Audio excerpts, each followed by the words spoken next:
Today we are going to see nitrogen fixation. काय पाहिजे? Nitrogen fixation.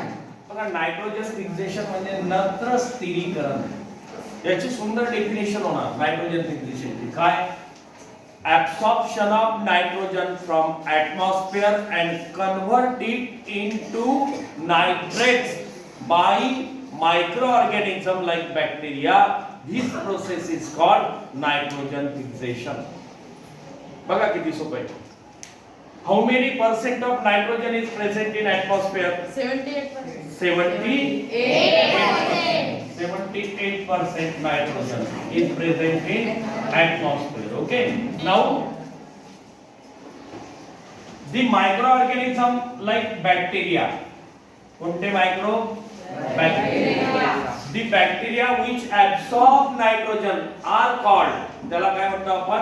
Nitrogen fixing bacteria. कोणते bacteria? Nitrogen fixing bacteria असं सुद्धा आपण त्याला म्हणतो.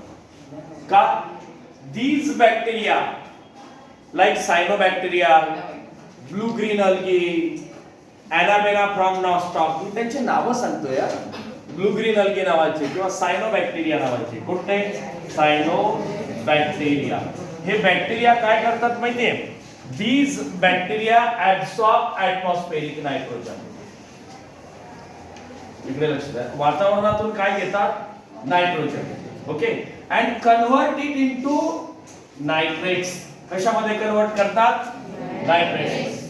This process is called nitrogen fixation.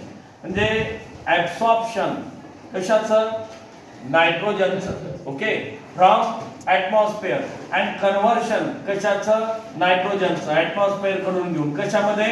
In the form of nitrates. कशाच्या स्वरूपात? नायट्रेट्सच्या स्वरूपात it will be get stored in. मग how many types of nitrogen fixing bacteria are present? There are 3 different types of nitrogen fixing bacteria are present. 3-4 प्रकारचे सापडतील. कोणते? काही एक्टोडर्मला राहणारे, मिझोडर्मला राहणारे किंवा मग free living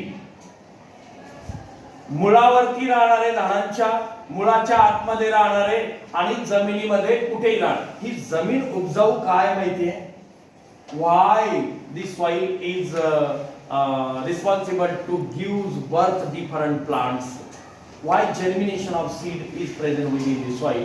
And why the quality and the potency of different substances like humus and so on is present within the soil only due to presence of microorganism like bacteria and so on within the soil. ना जमिनीत सूक्ष्म जीवजंतू आहे म्हणून जमिनीची पोत कायम आहे.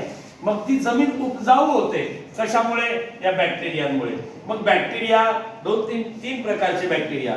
मग काही एक्टोडर्मला राहणारे मुळांच्या, एंडोडर्मला राहणारे मुळांमध्ये आणि फ्री लिव्हिंग बॅक्टेरिया. कसे आहेत?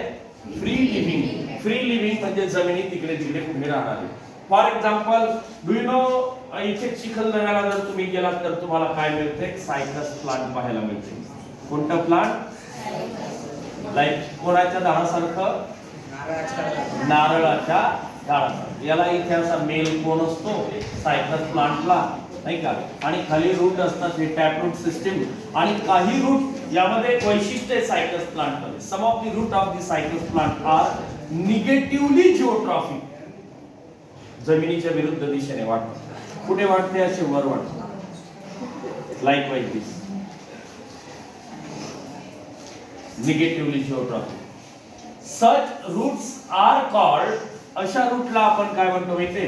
Coralloid root. काय म्हणायचं? Coralloid root. या रूटचा फायदा काय?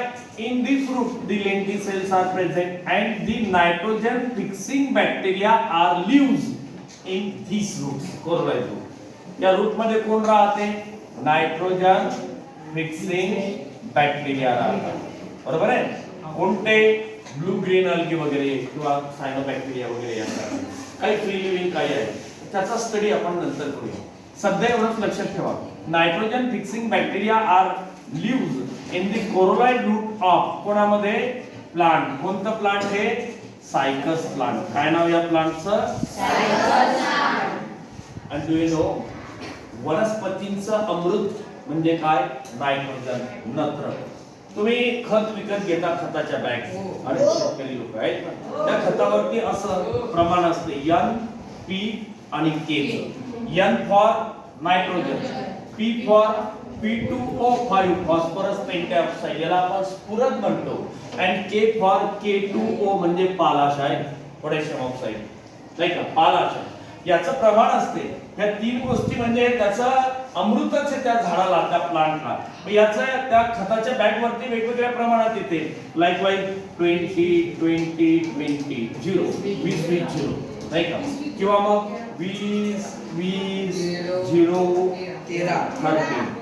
हे 13 म्हणजे काय? मग सल्फर, जे सोयाबीन साठी फार महत्वाचं आहे असं म्हणतात. काय? सल्फर 13%. हे पर्सेंटेज आहे त्या खताचं. म्हणजे नत्र 20%, स्फुरद 20%, पालाश 0%, नाही का. आपलं हे खताचं प्रमाण. मग या प्लांटला निसर्गात मिळते हो. प्रत्येक शेतकऱ्याने, शेतकऱ्याच्या लेकराने ह्या सगळ्या गोष्टी आपल्या शेतात राबवल्याच पाहिजे. काय? नायट्रोजन फिक्सिंग बॅक्टेरिया आणायचे, जसं की अझोला लीफ आणायचे. ते अझोला लीफ एका टाक्यात जर ठेवले पाण्यामध्ये, तर त्या अझोला लीफ मध्ये बॅक्टेरिया वाढतात आणि ते बॅक्टेरिया नत्र तयार करतात. मग त्याचं हार्वेस्टिंग करायचं, ते एक विशिष्ट चाळणीने त्याला वेगळं करायचं, त्याला वाळवायचं. नत्र एका युरियाच्या बॅगला पैसे दिल्यापेक्षा ह्याचा जर प्रयोग केला तर आपल्या शेताला नायट्रोजन, नत्र अमाप मिळू शकते. असे कोरोनाइड रूट, इथे नायट्रोजन फिक्सिंग बॅक्टेरिया काय करतात? वातावरणातून काय घेतात? नायट्रोजन, आणि या रूट मध्ये कशाच्या स्वरूपात कन्वर्ट करतात? नायट्रेट्स. कशाच्या स्वरूपात? नायट्रेट्स. या रूटला, या बॅक्टेरिया पासून काय मिळून राहिलं? नायट्रोजन. म्हणजे या प्लांटला काय मिळते? नायट्रोजन. च्या बदल्यात हे प्लांट त्या बॅक्टेरियाला काय देते? काहीच देत नाही. काय देणार मग त्या बॅक्टेरियाला? ते शेल्टर. तू राहा माझ्याकडे, शेल्टर आणि फूड देणार. कोणाला? बॅक्टेरिया. बॅक्टेरियाचा फायदा आहे का? आहे. मग बॅक्टेरिया त्याचे उपकार ठेवतात का? मग त्याला काय देतात? प्लांटला नायट्रेट्सच्या स्वरूपात नायट्रोजन देतात. याला म्हणायचं नायट्रोजन फिक्सेशन. आणि अशा प्रकारे वातावरणातला नायट्रोजन घेऊन नायट्रोजन फिक्सेशन होते. मग हे दोघंही एकमेकांना कसे आहेत? Beneficial. Both the bacteria and the plant root are beneficial to each other. This relationship in between the coralloid root and the nitrogen fixing bacteria is called mutualism. या relationship ला काय म्हटलं? mutualism, or also called as symbiosis. काय म्हणायचं त्याला? symbiosis. And thus the atmospheric nitrogen is absorbed by the bacteria and converted in the form of nitrates. This process is called as nitrogen fixation. यालाच आपण काय म्हणतो? नत्र स्थिरीकरण.